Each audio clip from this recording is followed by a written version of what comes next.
নমস্কার এবং আদাব আমার প্রিয় বন্ধুরা, কেমন আছেন সবাই? আশা করি সবাই ভালো আছেন। তো আগামীকাল কিন্তু বিশ্বকর্মা পুজো।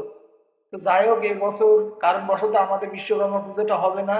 তো পুজো যতই না হোক, দোকানটা তো বছরে একদিন গোছাতে হবে, যেহেতু সামনে বড় পুজো।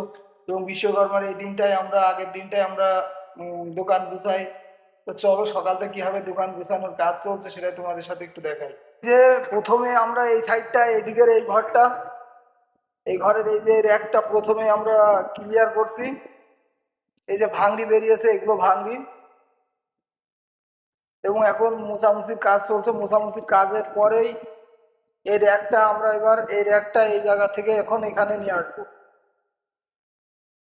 যেহেতু ওই দিকটা ঘরটা ছোট হয়ে যাচ্ছে আর র্যাকটা এখন এই জায়গায় লাগছে না, সেহেতু আমরা র্যাকটা এই সাইডে নিয়ে আসবো। এবং তারপরেই আমরা এই যে আমাদের লেদের ঘর, এখনো সব জিনিসপত্র ছড়িয়ে ছিটিয়ে আছে।